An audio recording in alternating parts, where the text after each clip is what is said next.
And tell me, when you look upon the world and, through the lens of the people that you're seeing coming into Ananda, how do you feel about the world? Are you worried?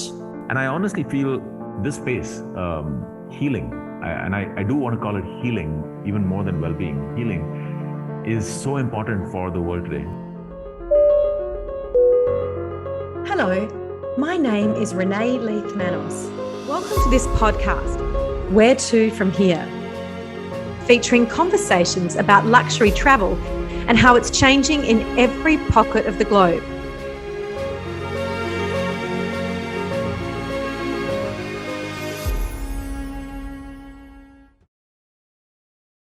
Hello, my name is Renee Leith-Manos. Today, we're going to one of the most mystical locations in the whole world, and it's the Himalayas. The Himalayas goes across 5 countries: India, China, Nepal, Bhutan, and Pakistan. The mountains have been around for some 40 to 50 million years. They've always attracted creative, successful people. And one of the famous stories is of the Beatles going there and spending a month in an ashram to learn transcendental meditation. And during this time, they're said to have composed some 50 songs that were so inspired by the environment and the people there. Ananda Wellness Retreat is one of the best in the world. It sits at the foot of the Himalayas in northern India and is just absolutely beautiful. It overlooks Rishikesh, which is the founding city of yoga, again in the whole world, and it sits on a 200-acre spot and in a former palace. So without further ado, I'm just bursting to hear all about this amazing retreat. I would like to welcome Mahesh Natarajan, who's the Chief Operating Officer. How are you? Oh, I'm fine, Renee, and I'm so excited to be on this really fascinating and amazing podcast where you're covering everything about sustainable luxury travel, how it's growing, how it's changing, and the exciting future of this space. So a pleasure to be here. Thank you. And look, I want to know how Ananda began, because your founder, Ashok Khanna, was certainly well ahead of his time. I mean, right now, wellness is the new luxury. It's the new mandatory trip for everyone to take. So how did it all begin? It's a fascinating journey which spans more than 25 years from today. Ashok Khanna, the founder of Ananda, he was actually a third-generation hotelier of one of the most prominent luxury hoteliering families in India. He's the grandson of the first Mr. Oberoi, MS Oberoi, who founded the Oberoi Hotels and Resorts way back in the early 1900s. And so, like everybody else in the family, he grew up dreaming, living, breathing luxury hospitality. And he was actually instrumental in creating many of the iconic Oberoi and associated hotels, which are now so famous across the world and part of this portfolio. So after a lifetime of being part of this whole Oberoi hotel growth story, towards the end of that period is when he kind of decided that, okay, this is something that I need to look at for myself and create something new, which is independent. And at that time, this was the mid-90s, like 1995, something around then, when he started ideating on this concept. As you can imagine, we were just in the beginning stages of technology. The internet was really booming at that time. Everybody was starting to discover what it all was. But coinciding with all of that, there was also so much of an explosion of not only a frantic pace of doing things, but also the stress which came with this frenetic growth that you saw all around you. And the technology revolutions, everything was kind of leading up to one space which is that people were on a race. They didn't know how to stop. And people were unsure about how to balance their lives. And I think we weren't having that many conversations about this way back then. Today, it's very common, but way back then it wasn't. Somehow this man had, some kind of a vision, a foresight to say, this is not leading up to, all the glory that we're imagining. Accompanied with all of this is going to be a lot of pain, a lot of difficulty, and there needs to be a way of creating a system to educate people and to guide them on what can be done. And not all of it is going to be done by modern medicine. You have to turn back to the wisdom of the ages to be able to figure out how to address this. And of course, the Ayurvedic medicine and indeed just the Eastern medicine has always been so strong in India. Oh, absolutely. Absolutely. From in our culture, it's a very well accepted fact from almost 4,000 to 5,000 years ago. There was always this system of people going away to nature towards the middle part of their lives. And it was actually called Vanavas, where you actually went into a secluded place which is surrounded by nature. You started preparing for a time of going within, of leading a healthier life, of connecting more with ancient wisdom, of going deeper through yoga. I mean, this was a way of life in India. And you said, this is so fascinating. And you said middle life. So what age are you talking about? What do you mean by that? Well, that's kind of shifted over time, hasn't it? With life expectancy going up more and more. But in those times, this used to be in the mid 40s or even early, even late 30s, where people used to start taking regular breaks. And I'm not talking about renunciates or, sannyasis or people who were just leave everything. I'm talking about people in their leading regular lives, leading family lives. But the thinking was always that, okay, I've spent the first part of my life learning. I've spent the second part of my life being productive in commercial interests and whatever I want to do. But now gradually I need to spend time following a more spiritual path, following a more connected and balanced path with connecting with ancient wisdom and well-being. And that was a very well-established fact of life in India way back. So I think when he started thinking about all of this, he felt there needs to be a way to pass on all the wisdom that you can get from Ayurveda and yoga and meditation. But at the same time, he realized that you're addressing a very international audience. People don't know how to connect with this instantly. So you need to. But hang on, how did he know then? How did he know then that it was going to be internationally successful? I mean, with respect, back then, even India was still a mystical place. Well, I mean, it always is, but a scary place for a lot of Westerners because they think, am I going to have to eat vegetarian or whatever? Right, back then there was, now it's totally different. I think that for that part, a lot of the time that he was spending as somebody who was really a key part of the family who was running the Oberoi hotels really helped, because we already were starting to see a lot of travelers coming into India, either for business or to explore some very exotic parts of India. And when connecting with all of them, that part really helped him get a very good understanding of what people were saying and how they were resonating with something like this. And he could see that people were kind of at a loss of how to manage their lives.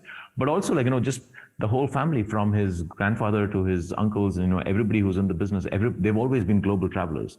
And that kind of gave him a sense of perspective on what was happening around the world. And by then, news had started floating around in terms of what was happening in the Bay Area and California, and in the tech centers across the world, what was happening on Wall Street. The pace of life was not news to anybody sitting in India. So I think the writing was very clear. It's just the way of how to address that was his kind of unique vision. So he said, can I just ask you, yes, how did it end up in a Maharaja's palace? I mean, that's incredible. The search for that has always been fascinating to me as somebody who heard it from him.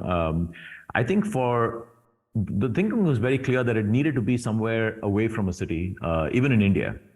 With all the exotic nature of what we have going on in the cities, it had to be somewhere almost spiritual, and it had to be very deeply connected with the mountains, because the mountains in India have always been a source of energy, spirituality, but also of traditional wisdom. Even today, a lot of the herbs and the roots and minerals which are actually used in Ayurvedic practices come from the region around the Ganges River. In the foothills of this Himalayas. So it was very clear that that's where he wanted to be. But to find the ideal location took him, I think, almost about 3 to 4 years. He scoured the entire length and breadth of that region. And as chance would have it, his father, who was also had spent a lot of time working with the Oberoi hotels, he happened to have an acquaintance with the current Maharaja's father. And that kind of created a connection. And then when he went and met him, it was just like this was meant to be. The two minds came together immediately. The Maharaja was very open and receptive to this idea. And at that time, he hadn't even seen the site. And then when he invited him and when he went across, and right now, Ananda is a well-developed place over hundreds of acres, like you mentioned. But at that time, it was just one palace. These mists literally just swirling around on a hill overlooking this valley and nothing else. The rest was all jungle. But what he says was the moment he stepped into those doors of the gateway of the palace, something just struck him like this huge kind of, this almost like a gale force of energy. And he said, this is it. I can't think of any other place to do this other than to do it at that palace estate, which is in a small little hamlet called Narendranagar. It's just one hill, nothing else around it. And below you can see the valley of Rishikesh and the Ganges River flowing through. It was just meant to be. Wow, what a great story. And I've interviewed a number of GMs from the Oberoi and the properties, and the Oberoi family has such an amazing reputation. Everyone on the show talks about how they really care about their staff, they know people's names, they regularly visit the properties. So what was their reaction to their son not doing another Oberoi hotel?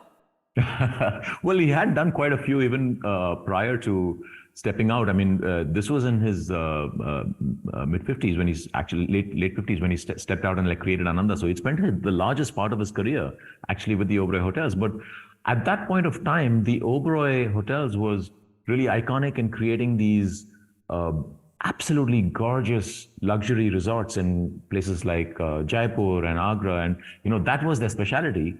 Right. The field of wellness was something absolutely new. So I think everybody really kind of were really excited about this new venture that Ashok Khanna was going down and starting to create. And I think there was nothing but the absolute, immense support and best wishes for him to go out and do this. And in a way, he really was a pioneer in this field in India when he stepped out and did this. Yeah, very courageous. And I have to say, the early years were absolutely not easy.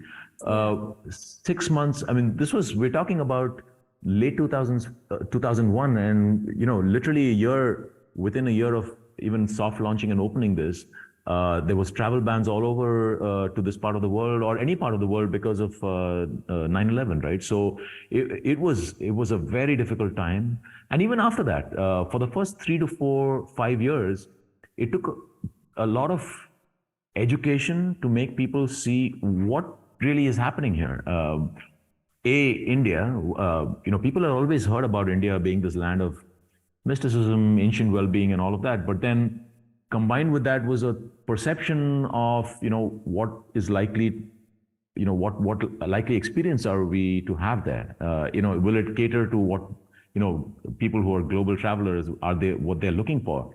So it took a lot of time to educate people, saying that here is a retreat which is world-class in terms of luxury hospitality, which knows how to kind of nurture and take care of people in the way that typical Asian and Indian hospitality can.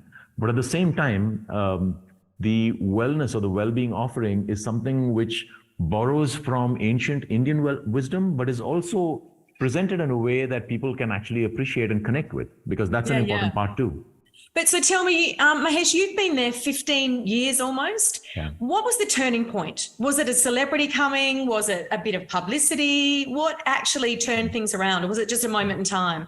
Both, actually. You're absolutely right. So I think around 2007, 2008, that's around the time when I was there, we first started really appearing on these, industry gold standard award lists, saying Ananda has been now rated the #1 in the world, or within the top 3 in the world. And I think that, that's always a big marquee moment, right? Like for this independent,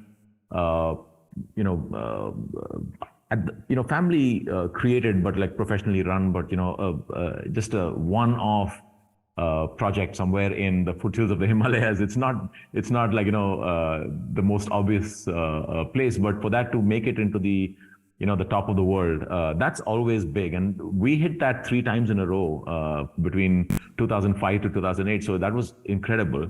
But I think also there were some iconic people who had come down there, and there were celebrities who've always been coming to Ananda, but that started its own buzz going through, and we had a lot of people from the US and the UK and all over Europe. So those were the initial days. And then tell me about Oprah, because I know that Oprah I knew you were going loves to ask that coming. one. King Charles, Yeah.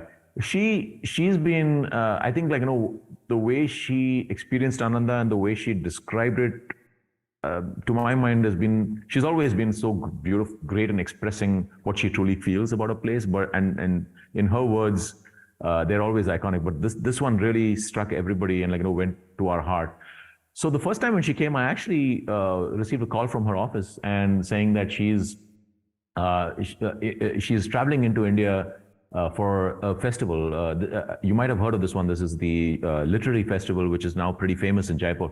Yes. So she was actually coming in for that. And then I got a call from her office saying she's in there. She has some time free and she's heard a lot. She's been hearing about this place called Ananda.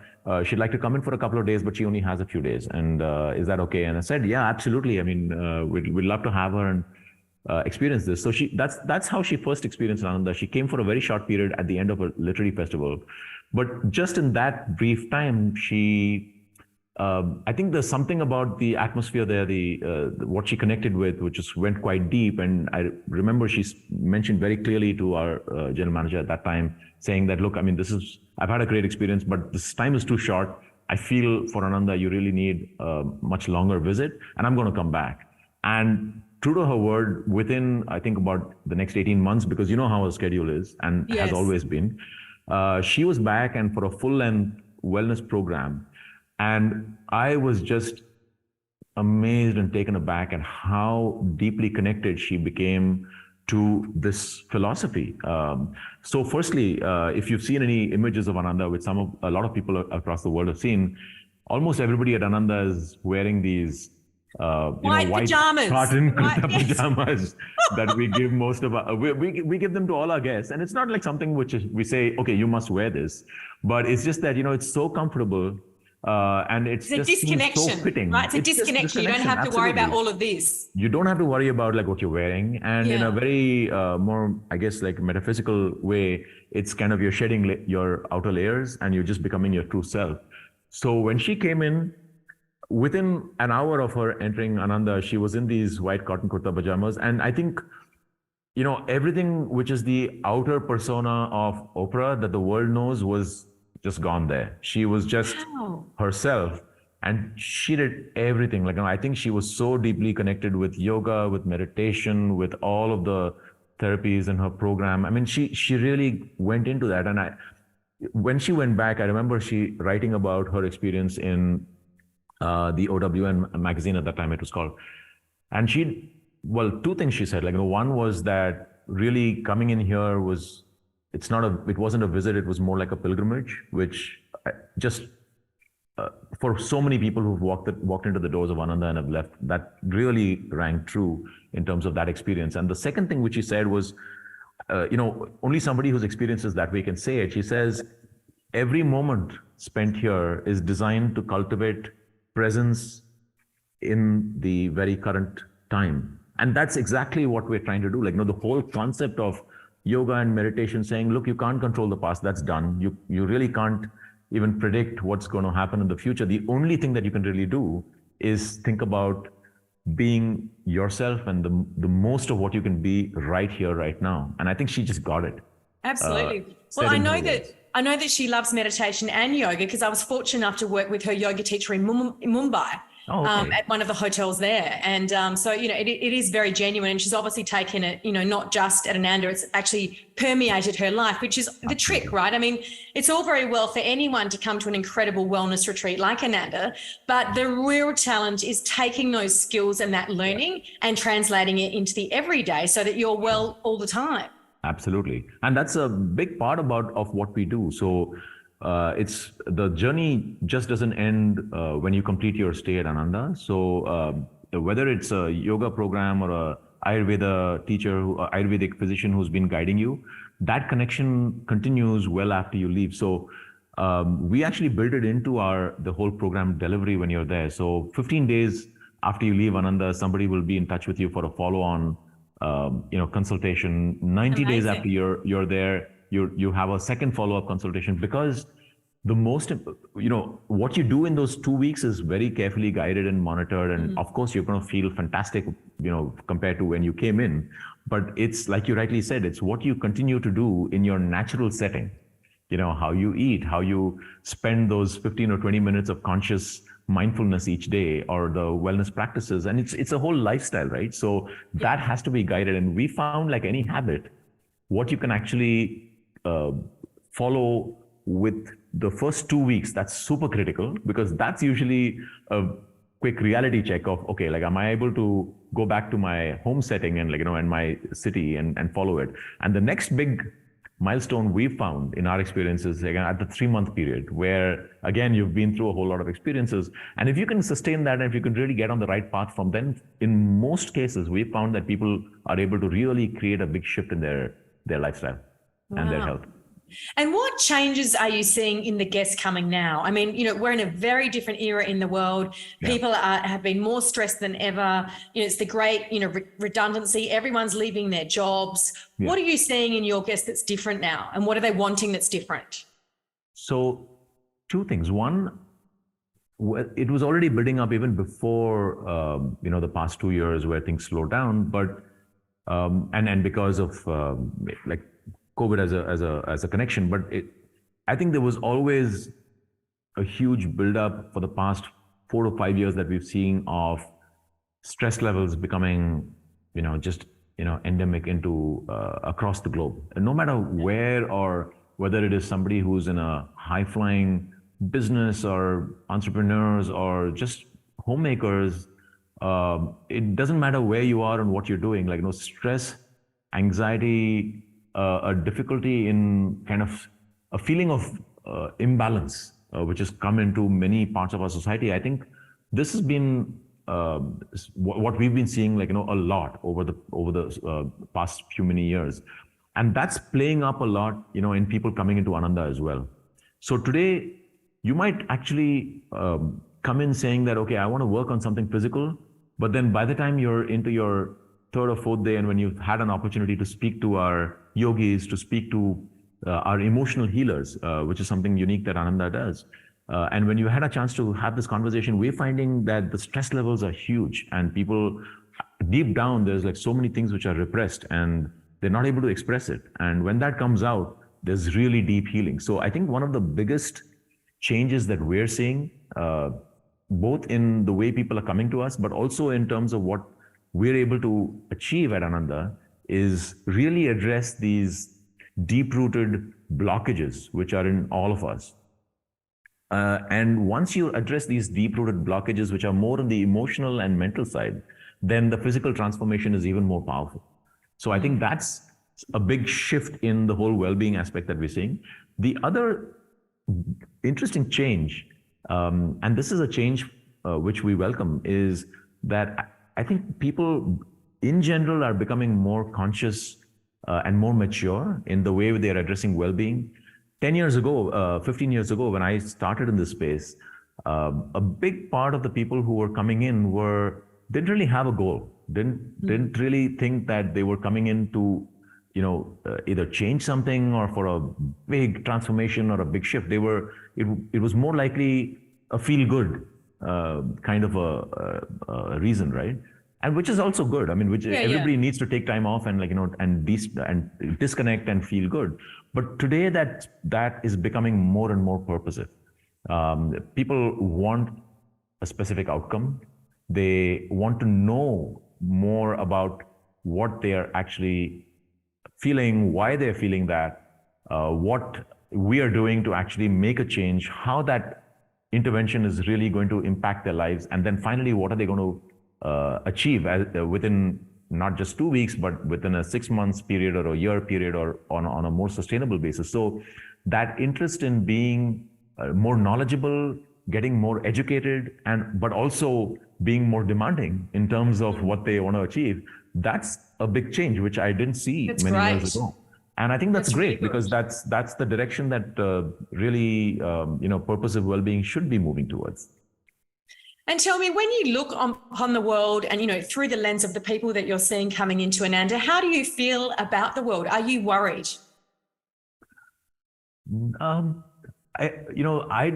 My view of the world has always been, and I think now even more so, because of the way people are turning towards this space, I would only say is even more positive. I think we're moving into a very good space, because this was not available to people many years ago, and they just didn't have the mindset to even adopt things like this. Yeah. Having said that, I think there are some niggling concerns in terms of how fads and trends just race around every year, trying to catch up with each other. And sure, that will always happen, but I think it's important for people to kind of always be on the search for long-term authenticity and sustainability in this field. There's something which in this age of just increasing amount of what's available online and with technology, it's easy to just move from one super thing and super cool thing to the other and just be led by too much information. Yeah.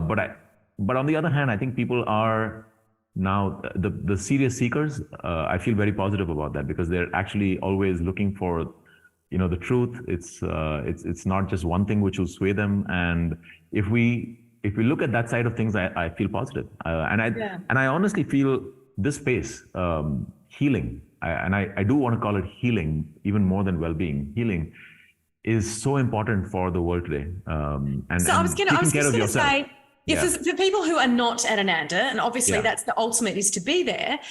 How do you go about healing yourself? By just educating yourself more in terms of, just simple truths about what is out there.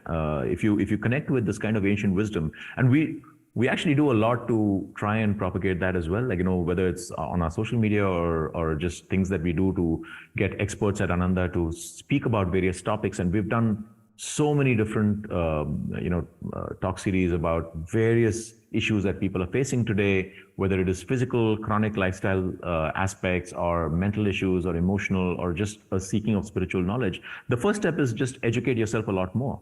And there's so much out there on YouTube and everywhere, right? That you can absolutely. access. But I think everybody needs to, you need to develop a framework for yourself that you can follow, which is consistent, and you need to see the logic of that. You need to test things out and see what is working for you.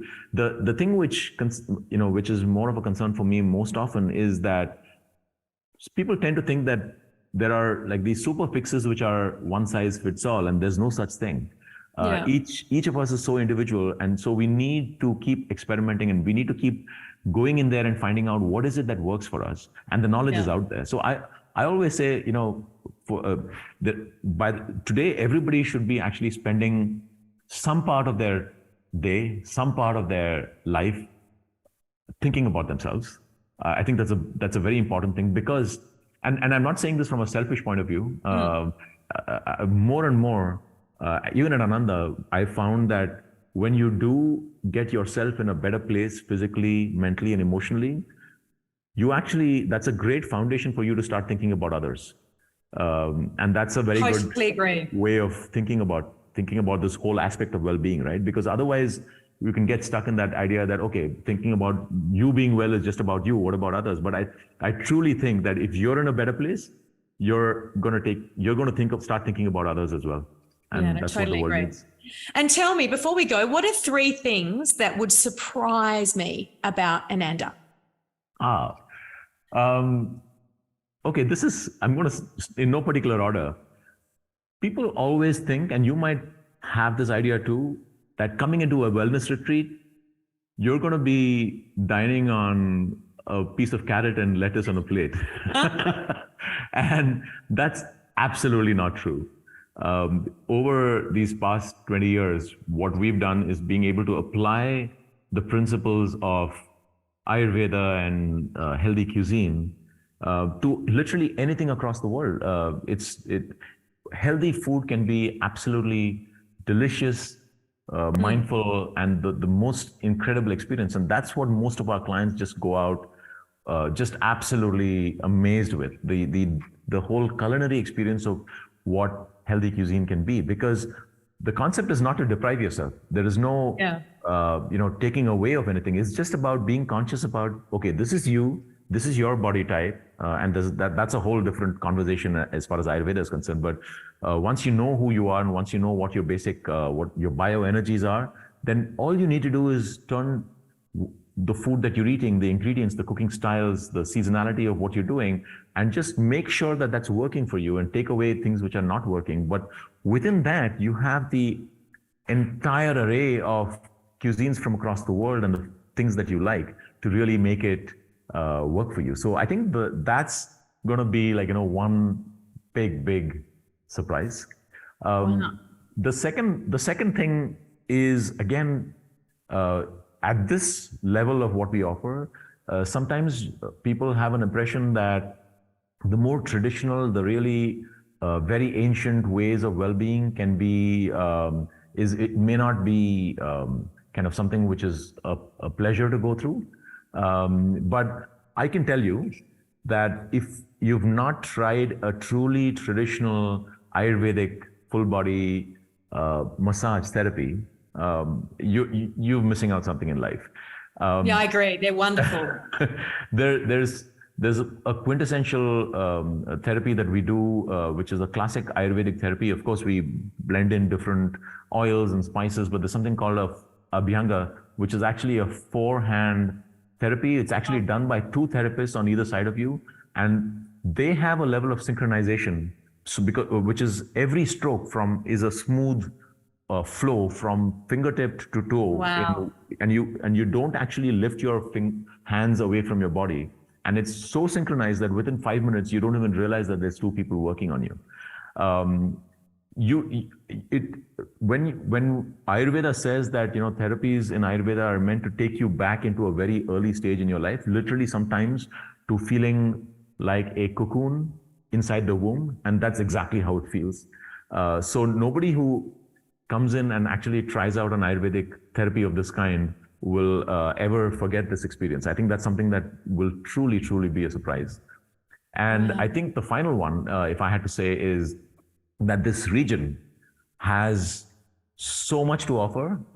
That's going to be an absolute surprise that many people don't know about. Of course, there's so much to do within Ananda, and you're going through a wellness program, and you're under the expertise of all these Ayurvedic physicians and yogis and nutritionists and emotional healers. But the region is one of the most ancient in India, but it's also some of the most exciting. So you can think about going out on treks, go up on top of some of the ridges where you see, on some clear days, you'll see 7 different peaks of the Himalayan mountains. It's just spectacular. Wow. And then the Ganges River, which everybody thinks about as more the spiritual nature of what the Ganges is supposed to represent, one of the holiest rivers in India. But did you know that if you go upstream on the Ganges, just about half hour, 1 hour from where we are, it's some of the best whitewater rafting sections in the world. Fantastic. Yeah. So that's there's a whole lot of adventure sport that you can come in and do. And a lot of our guests actually mix the 2 of them. They would keep some time for the wellness activities and then go out and do adventure. You can go into some of the caves where people 3,000 years ago have sat and meditated for decades. There's just such a wide variety of things. You can go into a national park where you see about 400 different types of local Himalayan bird life where you can't see in any other part of the world. So I think it's just a fascinating experience. And I believe that all of that is well-being and healing in a way.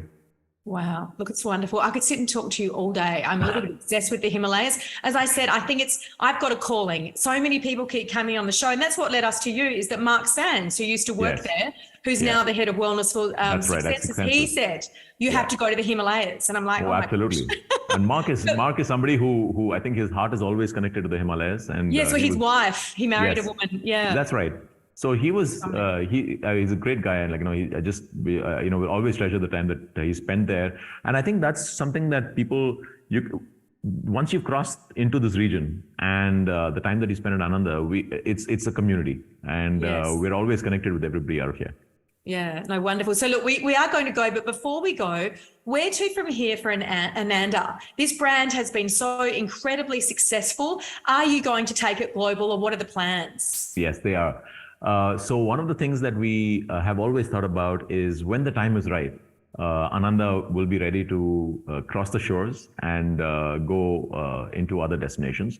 But it was something which we were very conscious of, that we didn't want to do in a hurry, because it's not just the physical product.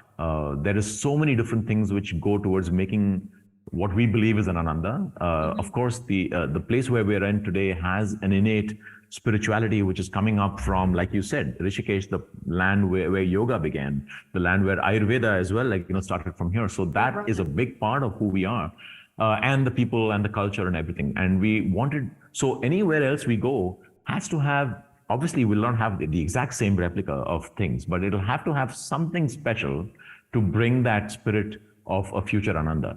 But having said that, there are beautiful places across the earth, very pristine, still untouched, untapped, and we are definitely on the lookout for some very virgin and interesting locations. At a very broad perspective, areas further east are interesting, but we will also look at some places which are in closer proximity to locations where a lot of our international travelers come in from, which is Europeans in the Americas. So like they say, watch out for that space. And soon, hopefully, we will have the first Ananda, which is out of the Indian shores. Wow, so exciting. Look, thank you so much. And I just think it's wonderful what Ananda brings to the world. And as I said, I hope to see you there, and take care. And I'm sure that this year will be a boom. There'll be so many people coming, looking for that spirituality and looking for wellness and to make their life better. Oh, absolutely. It's been a pleasure, Renee, to be on this podcast with you. And like I said, we'd love to have you come in and experience this region and Ananda by yourself. I think that'll be the most wonderful way of seeing this and experiencing everything that we have to offer. And by yourself, did you say? You think it's important to do the journey on your own? Is that what you're saying? There's many different ways of doing it. We have people who are come in solo, as couples. We also have a lot of people traveling as small groups or with friends or mother-daughter. And, there's so many different ways of exploring it. So I leave that to you to figure out which one. But I have to say, for some of the deeper experiences at Ananda, I think by yourself is a very important thing, because like we're saying, the basic fundamental nature of what we're trying to do is for you to go in within yourself at least a little bit. That self-discovery is a very important part of what we're doing here. Brilliant. Sounds amazing. I will come. Yeah. I'll see you there soon. Thank you so much. Thank you so much. Till that time. Thanks so much. Namaskar, as we say. Take care. Bye. Thank you. Bye, Renee. Don't forget to subscribe here and follow us on Instagram and Facebook for regular travel updates. You can also hear our episodes on Spotify and Apple Podcasts.